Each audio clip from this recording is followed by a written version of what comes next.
Mission 100+ coaching class में आपका पुनः स्वागत है। आज अपन चलेंगे राजस्थान की नदियाँ यानी कि अफवाह तंत्र, जिसके बारे में अपन पढ़ रहे थे। तो अफवाह तंत्र का सेकंड भाग लेकर के चलेंगे। अरब सागर की तरफ जाने वाली नदियाँ, और उनमें कल अपन ने पढ़ी थी लूनी नदी, जो इसकी ये सहायक नदियाँ की ट्रिक्स मैंने यहाँ पर लिखी है। 5D सास जल गई है ना। इसके अलावा अब अपन आज पढ़ेंगे माही नदी। मित्रों, मिशन 100+ कोचिंग क्लास की इस ऑनलाइन यूट्यूब क्लास के अंदर आपका पुनः हार्दिक स्वागत करता हूं मैं। लाइक करें, सब्सक्राइब करें, शेयर करें और जितना हो सके उतना ज़रूरतमंद के पास में पहुंचाएं। मित्रों, हम इस समय और इस विकट परिस्थिति के अंदर आप लोगों के सामने ऑनलाइन क्लासें लेकर आ रहे हैं। धन्यवाद आपको कि आपने हमें इतना अच्छा प्यार दिया या प्रोत्साहन दिया। मित्रों, चलते हैं अपन राजस्थान की तरफ। ये जो नक्शा बना रखा है ये हूबहू राजस्थान का पैमाने के रूप में नक्शा तो नहीं है, परंतु अपन इसे आगे लेकर के चलते हैं तो ये नक्शा थोड़ा बहुत सेट होता है। मित्रों, अपन देखते हैं, थोड़ी सी माही नदी के बारे में पढ़ रहे थे हम। फिर वापस बात याद दिला दूं मैं आपको, हम वही चीज़ पढ़ेंगे जिस चीज़ के बारे में अपने को परीक्षा के अंदर या प्रतियोगी परीक्षा में पूछे जाने योग्य प्रश्न बने जाएंगे। ध्यान रखना है इस चीज़ का पूरा। मित्रों, देखते हैं माही नदी। कौन सी नदी पढ़ रहे हैं अपन? माही नदी। ठीक है, माही। ठीक, याद करना, माही शब्द अक्षर कितने हैं? 2। यो याद करें, अक्षर कितने? 2। तो सीधी गणित, इस 2 के ऊपर बहुत सारी बातें हैं, मैं अभी आपको बताऊंगा। इसकी लंबाई 576 किलोमीटर है, यानी कि जहां से उद्गम होता है वहां से लेकर के जहां इसका विलुप्तीकरण होता है वहां तक इसकी लंबाई 576 किलोमीटर है। मध्य प्रदेश में यानी कि एमपी, जो अपना भारत का राज्य एमपी है, उसके अंदर से अमरोरू के निकट एक सरदारपुरा गांव है। उस सरदारपुरा में एक महद नामक झील है। उस महद झील से ये बारहमासी नदी निकलती है। राजस्थान के अंदर मात्र 2 नदियां ही ऐसी नदियां हैं जो बारहमासी है, एक माही और दूसरी चंबल। इस बात का पूरा ध्यान रखना। और दोनों नदियां मध्य प्रदेश के अंदर से ही उत्पन्न होती है, इसीलिए थोड़ा सा ध्यान दें। मध्य प्रदेश के अमरोरू के निकट सरदारपुरा गांव से इसका उत्पन्न होता है। इसे महद झील के अंदर से ये इसका उत्पन्न होता है, महद झील के अंदर से इसका उत्पन्न होता है। अब मैंने आपको अभी कहा था ना 2, तो 2 के बारे में अपन बहुत सारी चीजें देखेंगे। 2 क्या है? ये 2 प्रदेश यानी कि 2 नाम से जाना जाने वाला एक प्रदेश है, कांठल और वागड़। ठीक है, ये कांठल की गंगा और वागड़ की गंगा के नाम से भी जानी जाती है। कांठल और वागड़ तो ये क्षेत्र होने के कारण इसे क्षेत्र विशेष के नाम से वागड़ जाना गया। ठीक है, परंतु कांठल का अर्थ क्या होता है? इस नदी के किनारे छोटे छोटे कंकरों की भरमार होने के कारण इसे कांठल का क्षेत्र कहा गया। इस नदी के किनारे किनारे छोटे छोटे कंकरों की भरमार होने के कारण इसे कांठल का क्षेत्र कहा गया। अब चलते हैं आगे, इसकी सहायक नदियां देखते हैं। तो मित्रों, सहायक नदियां एसोजा नहीं तो चमड़ा उधेड़ दूंगा। याद करना, सिंपल सा, एसोजा नहीं तो चमड़ा उधेड़ दूंगा। कैसे? ए सोजा नहीं तो साइलेंट है, चमड़ा चे में और हड़ा से लेकर के तोड़ दूंगा, ये पूरा का पूरा साइलेंट है। अपनी भाषा में याद करने का सबसे, एसोजा नहीं तो चमड़ा तोड़ दूंगा। जैसे ये इसकी सहायक नदियां हैं। कैसे? सोम, ए यानी अन्नास नदी। ठीक है, सोम, जाखम। ठीक है, चमड़ा में चाप और मोरेन, ये 5 नदियां इसकी सहायक नदियां होती है। और अब चलते हैं पुनः वापस। बांसवाड़ा के बोरखेड़ा में माही बजाज सागर बांध बनाया गया है। ये माही बजाज सागर बांध के बारे में थोड़ी सी बात करते हैं अपन। ये बांसवाड़ा का अंतिम छोर है, जो राजस्थान के अंतिम छोर के ऊपर आता है, वहां पर ये बांध बनाया गया है। और ये माही बजाज सागर बांध के नाम से जाना जाता है। किस नाम से? माही बजाज सागर, यानी माही नदी पर। कई बार ये प्रश्न पूछा जाता है कि माही नदी पर बनाया गया बांध कौन सा है, तो याद करने की क्या जरूरत है? माही बजाज सागर। और कई बार ये पूछा जाता है कि माही बजाज सागर कौन सी नदी पर है, तो मित्रों माही नदी पर। ठीक है, इसके बाद एक और बढ़िया टॉपिक सा आता है, वो है कि ये नवादपुरा डूंगरपुर जिला है ना। तो अभी मैंने कहा था इस 2 के आधार पर अपन बहुत सारी चीजें देखने वाले। पहली चीज तो अपने इसके प्रदेश के बारे में देखा, दूसरी चीज ये राजस्थान के 2 जिलों के अंदर ही बहती है, इसका भी ध्यान रखना। ये राजस्थान में 2 जिलों पर ही बहती है। तीसरी बात, ये राजस्थान की कर्क रेखा, राजस्थान के अंदर जो कर्क रेखा गुजरती है उसे 2 बार क्रॉस करती है, यानी इस 2-2 के ऊपर बहुत सारे इसके अंदर से प्रश्न आएंगे। मैं इन सभी के बारे में एनालिसिस करूंगा। नवाबपुरा डूंगरपुर में ये त्रिवेणी संगम बनाती है। एक जानकारी या त्रिवेणी का नाम आया तो मैं बता दूं, राजस्थान के अंदर 5 त्रिवेणी संगम है, जिसमें से 4 त्रिवेणी संगम मात्र बनास नदी के ऊपर है और एकमात्र त्रिवेणी संगम जो है इस नदी के ऊपर आता है। 5 त्रिवेणी संगम के अंदर 4 तो बनास के ऊपर आ जाते हैं और एक इसके ऊपर आता है, और यहाँ पर मिलती है सोम, माही और जाखम नदियां मिलती है। ये तीनों नदियां यहाँ मिल करके ये मतलब त्रिवेणी संगम बनाती है, और त्रिवेणी संगम के अंदर ये बेणेश्वर धाम के अंदर मिलती है। मित्रों, ये बेणेश्वर धाम आदिवासियों का बहुत ही बड़ा यहाँ पर मेला भरता है और आदिवासियों का पूजनीय स्थल होने के कारण इसे धाम के नाम से जाना गया। यहाँ पर एक छेड़ा फाड़ प्रथा, जो आदिवासियों की जो नाता प्रथा जो अपन मानते हैं उसके अंदर छेड़ा फाड़ यानी पल्ला फाड़ के दे दिया जाता है, वो वाली यहाँ प्रथा है, वो अपन कल्चर्स के अंदर देखेंगे। एक और यहाँ पर सबसे बड़ी बात है, विश्व ही नहीं भारत ही नहीं बल्कि विश्व के अंदर एकमात्र खंडित शिवलिंग की पूजा यहाँ पर होती है। अब एनालिसिस की जहाँ बात की जाए तो मैं आपको ये चीज कह सकता हूँ, राजस्थान के अंदर ही नहीं बल्कि भारत के अंदर बहुत सारे ऐसे शिवलिंग हैं जिनकी खंडित पूजा की जाती है, परंतु विधिवत रूप से खंडित शिवलिंग की पूजा मात्र यही होती है। इसी के साथ अपन देखते हैं आगे, इसको देखिए, जैसे सोम, माही, जाखम बेणेश्वर में मिल रही है, उसी तरीके से बनास के ऊपर 4 त्रिवेणी संगम बने हुए हैं, और 2-2 के ऊपर जो अपन ने बात की थी उससे बढ़ करके अब अपन आगे चलते हैं, लेते हैं आगे, देखते हैं इस चीज को कि राजस्थान में प्रवेश करती है कहां से। ये राजस्थान में प्रवेश करती है यानी कि एमपी से सीधी राजस्थान में प्रवेश करती है। तो यहाँ प्रवेश करने के बाद वापस किस तरह से चलती है, ध्यान रखना, ये उल्टे यू के आकार में, यानी कि राजस्थान में खांडू गांव बांसवाड़ा से ये प्रवेश करती है, और खांडू गांव बांसवाड़ा से प्रवेश करने के बाद ये राजस्थान के अंदर यानी कि जो इसकी कुल बहाव क्षेत्र है, जैसे यहाँ से लेकर के वो जहां से विलीन होती है वहां तक 500 किलोमीटर से अबव ये इसका बहाव क्षेत्र जो है उसमें राजस्थान के अंदर ये 171 किलोमीटर बहती है, 171 किलोमीटर बहती है। ये कर्क रेखा को 2 बार, मैंने कहा था 2 इसके ऊपर सबसे ज्यादा फिटेबल रेट का है, ये कर्क रेखा को 2 बार पार करती है, ठीक है, 2 बार काटती है, यानी कि बार-बार इसको 2 बार, ये कर्क रेखा यहाँ से होकर के गुजर रही है, इस रेखा को ये 2 बार काट रही है, अपनी बात ध्यान रखना, ठीक है ना। ये उल्टे यू आकार में बह रही है, देख लीजिए, ये उल्टे यू आकार में बहती है। इसे घोड़े की नाल, यानी कि घोड़े की नाल भी इसी आकार की होती है, तो ये घोड़े की नाल नुमा बहाव क्षेत्र बनाती है। बहाव क्षेत्र इसका प्रतापगढ़, क्योंकि ये ध्यान रखिए ये 2 जिलों में पूर्ण रूपेण बेटी है, परंतु प्रतापगढ़ का आसपास का जो क्षेत्र है वो बहाव क्षेत्र के अंदर आता है, क्योंकि यहाँ से छोटे छोटे नदी नाले इसके अंदर आकर के मिलते हैं, तो जो नदी नाले इसके अंदर आकर के मिलेंगे उसे बहाव क्षेत्र कहते हैं। तो ये प्रतापगढ़ के बहाव क्षेत्र, डूंगरपुर और बांसवाड़ा, इन 3 जिलों के बहाव क्षेत्र के अंदर बहती है।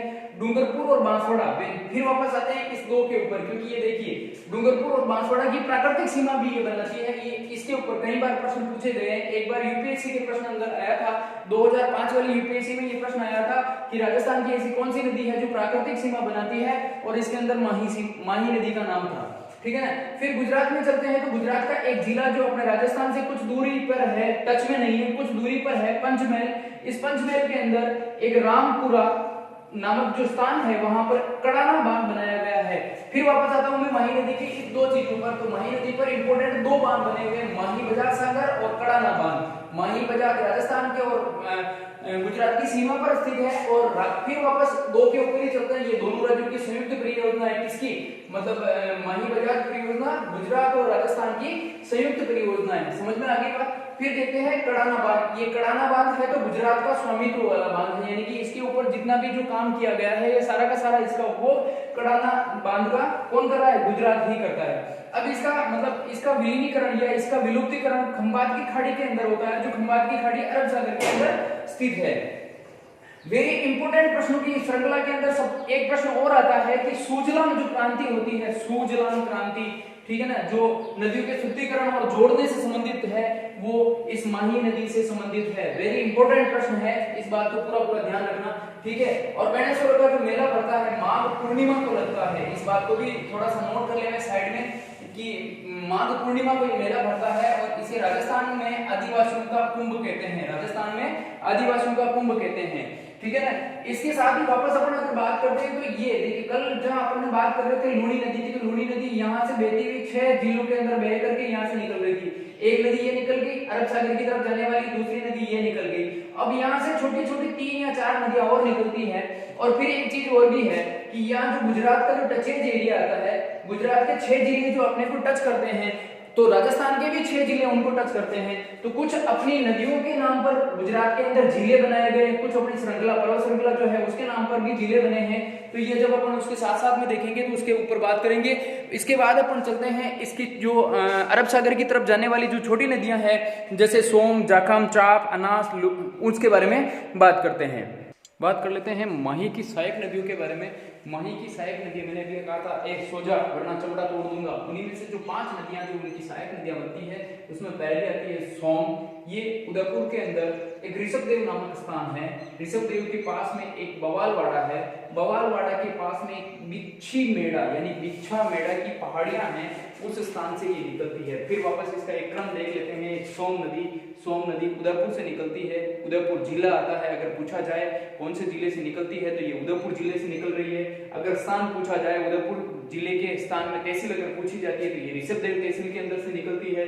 फिर अगर मान लो प्रॉपर स्थान पूछा जाए तो ये बावलवाड़ा गांव के अंदर से निकलती है। और बावलवाड़ा गांव के भी अगर कुछ विशेष प्रॉपर स्थान पूछा जाए तो बिच्छा मेड़ा स्थान से निकलती है। ये 2 जिलों के अंदर बहती है, डूंगरपुर और उदयपुर के अंदर ये बहती है। और डूंगरपुर के अंदर एक प्रसिद्ध स्थल यानी कि शिव मंदिर बना हुआ है इसके किनारे पर, उसका नाम देव सोमनाथ है। और ये इस नदी के किनारे पर बना हुआ है, सोम नदी के किनारे के ऊपर बना हुआ है। ये नदी आगे जाकर के नवाटापुरा डूंगरपुर में माही नदी के अंदर जाकर के विलीन हो जाती है, यानी कि त्रिवेणी संगम बनाती है। यानी 3 नदियां आकर के मिल रही है, यानी कि त्रिवेणी संगम यहाँ पर बनवाती है। एक बार आरपीएससी के द्वारा प्रश्न पूछा गया था कि फुलवारी की नाल के अंदर होकर के निकलने वाली नदियां कौन कौन सी है, तो मित्रों इसके अंदर ये नदी फुलवारी की नाल के अंदर से होकर के गुजरती है, यानी कि सोम नदी। सिंपल सा तरीका है, सोमवार को भगवान शिव के ऊपर फूल चढ़ाए जाते हैं, यानी कि फुलवारी नदी नाल के अंदर से सोम नदी होकर के गुजर रही है। दूसरी नदी के ऊपर चलते हैं तो दूसरी है जाखम। सोम, माही और जाखम तीनों मिलकर के क्या बना रही है, त्रिवेणी संगम बना रही है ना, तीनों मिलकर के। तो ये देखिए सोम, माही और जाखम की बात करते हैं तो ये प्रतापगढ़ में छोटी सालड़ी, ठीक है ना, प्रतापगढ़ की एक छोटी सालड़ी जो गांव है वहां की भंवर माता की पहाड़ियां हैं, वहां से इसका उद्गम स्थल होता है। भंवर माता की पहाड़ियों से ये प्रतापगढ़ और डूंगरपुर के अंदर बहती है। इसका वेरी इंपॉर्टेंट प्रश्न की श्रृंखला के अंदर देखा जाए तो ये प्रतापगढ़ और डूंगरपुर के अंदर बहती है। फिर इसका सबसे विशेष इंपॉर्टेंट योगदान सीता माता अभ्यारण्य को है, यानी कि ये सीता माता अभ्यारण्य के बीचों बीच होकर के गुजरती है। ये सोम नदी की सहायक नदी है। ऐसे और भी देखते हैं अगर तो अपने ये सोम नदी की सहायक नदी है, ठीक है, जो डूंगरपुर में नौलखा मतलब नौलख बिलो गांव में सोम नदी के अंदर मिल जाती है। फिर थोड़ा सा और इंपॉर्टेंट अगर इन प्रश्नों को देखते हैं तो एक प्रश्न ये सबसे बड़ा इंपॉर्टेंट बनता है कि कौन सी नदी सीता माता अभ्यारण्य के अंदर होकर के गुजरती है, तो जाखम नदी है ना। फिर वापस बात करते हैं इसी नदी के ऊपर, तो राज्य का सबसे ऊंचा बांध जिसे अपन कहते हैं जाखम बांध बना हुआ है, जो प्रतापगढ़ के अंदर है, यानी कि प्रतापगढ़ जिले के अंदर जाखम बांध जो बना है वो अपने राजस्थान का सबसे ऊंचा बांध है, यानी कि ऊंचाई की दृष्टि से सबसे ऊंचा है वो बांध इस जाखम नदी के ऊपर बना हुआ है। इसके आगे वाली नदियां देखते हैं। अगली नदी देखते हैं अपन चाप नदी। कौन सी नदी, चाप नदी बांसवाड़ा की कालिंजर की पहाड़ियां हैं, वहां से इसका उद्गम होता है। चाप नदी कालिंजर की पहाड़ियों से उद्गम होता है चाप नदी का, और यह माही नदी में कुछ बहने के बाद माही नदी में विलीन हो जाती है। फिर बाद में अपन चलते हैं अन्नास नदी। अभी अपन पढ़ रहे हैं कौन सी नदियां, अभी अपन पढ़ रहे हैं माही नदी की सहायक नदियां, ठीक है ना, माही की सहायक नदियां पढ़ रहे हैं। तो अन्नास मध्य प्रदेश के अंदर से उद्गम होता है। ये राजस्थान के अंदर आने वाली तीसरी नदी दिख रही है, पहली चंबल, दूसरी माही और तीसरी अन्नास, ठीक है। तो ये मध्य प्रदेश के अंदर आंबे गांव जो है वहां से इसका उद्गम होता है, और राजस्थान में ये बेरड़ा खेड़ा गांव के जो बांसवाड़ा के अंदर है वहां आकर के राजस्थान में प्रवेश करती है। और इस अन्नास नदी के किनारे पर राजस्थान का वेरी इंपॉर्टेंट उद्योग जिसे गलिया मतलब रमकड़ा उद्योग कहते हैं, जो गलिया टोक के अंदर है, बोरा संप्रदाय के द्वारा यहाँ पर उर्स की परंपरा भी बहुत बड़ी परंपरा है, वो भी लगाई जाती है। तो गलिया कोट के निकट ये माही नदी के अंदर आकर के मिल जाती है। इसके साथ साथ अपन अब पुनः वापस एक बार नक्शे की तरफ चलते हैं। मित्रों, इस लूनी नदी की सारी सहायक नदियां अपन ने कल पढ़ी थी।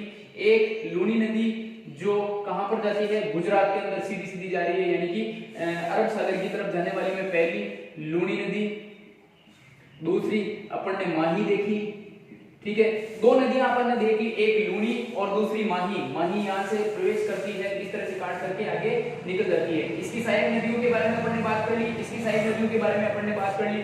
अब तीन छोटी छोटी नदियां ऐसी और है जो सीधी सीधी इसके अंदर आगे चली जाती है, यानी कि अपने राजस्थान से निकल के गुजरात के अंदर चली जाती है। तो इन तीनों नदियों के अंदर पहली एक नदी और लेते हैं अपन, वो है साबरमती, ठीक है। ये साबरमती राजस्थान के उदयपुर जिले से प्रकट होती है। मित्रों याद रखना, साबरमती राजस्थान में प्रकट होती है, परंतु जिस तरीके से मध्य प्रदेश में प्रकट होने वाली नदी चंबल या माही राजस्थान के लिए जीवन रेखा बनती है, उसी तरीके से ये साबरमती गुजरात के लिए वेरी इंपॉर्टेंट नदियों की श्रृंखला में सम्मिलित होती है। कौन सी? साबरमती नदी, ठीक है। उद्गम स्थल उदयपुर, उदयपुर का जाडौल, जाडौल में पादरला गांव, ठीक है। उदयपुर की जाडौल के अंदर पादरला गांव से इसका उद्गम होता है।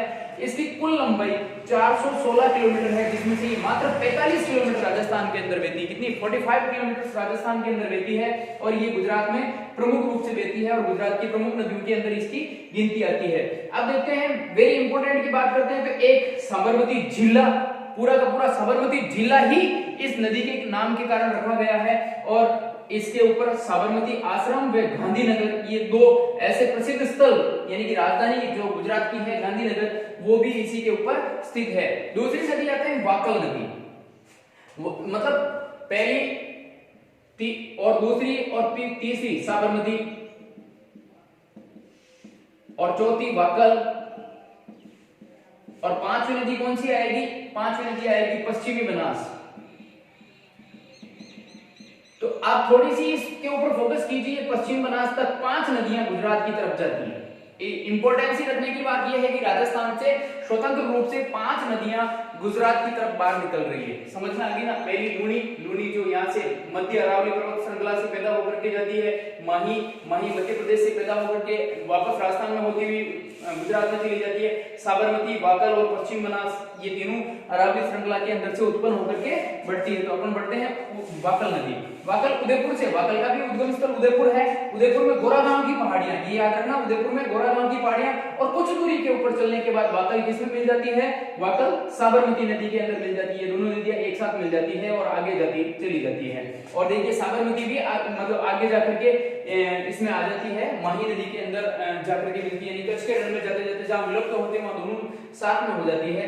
फिर चलते हैं तीसरी नदी और अंतिम, मतलब जो नदी है जो स्वतंत्र रूप से चल रही है, पांचवी नदी पश्चिमी बनास, सिरोही में उद्गम स्थल है। वेरी इंपॉर्टेंट, अरावली की पश्चिम तरफ, अरावली की पश्चिम की तरफ में इसका उद्गम स्थल है सिरोही। ये नया सानवारा की पहाड़ियों से उत्पन्न होती है, नया सानवारा की पहाड़ियों से, इसे छोटी बनास भी कहते हैं, और ये स्वतंत्र रूप से कच्छ के रण में विलीन हो जाती है। मित्रों अब देखिए, माही, माही एक पूरा का पूरा जिला है, फिर सागर एक पूरा का पूरा जिला है राजस्थान में, एक अरावली के नाम से पूरा का पूरा जिला बनाया गया है। तो इस तरीके से अपनी जो भौतिक प्रदेशों की जो अपनी जो इकाइयां हैं, भौगोलिक इकाइयां, उनके आधार पर राजस्थान के अंदर कुछ, मतलब सॉरी गुजरात के अंदर कुछ जिले भी बनाए गए हैं। तो अपन ने एक चैप्टर पूरा किया आज, और कल का जो वीडियो था उन दोनों को मिला करके एक चैप्टर, यानी कि राजस्थान की जो अफवाह तंत्र को अपन 3 भागों में जहां बांटते हैं, उसका पहला चैप्टर अपना कंप्लीट होता है कि अफवाह तंत्र यानी कि पश्चिम, यानी कि गुजरात के अंदर जाने वाली तमाम नदियों को अपन ने देखा। और अगले वीडियो के अंदर अपन देखेंगे कि कौन कौन सी नदियां बंगाल की खाड़ी के अंदर जाती है, उसके बारे में बात करेंगे। Thank you very very thank you. आपने वीडियो देखा, इसके लिए धन्यवाद। कारण आप इसे शेयर करें, लाइक करें, सब्सक्राइब करें, और जरूरतमंद उन लोगों तक पहुंचाएं जो कहीं न कहीं इनका काम आ सके। बहुत बहुत धन्यवाद।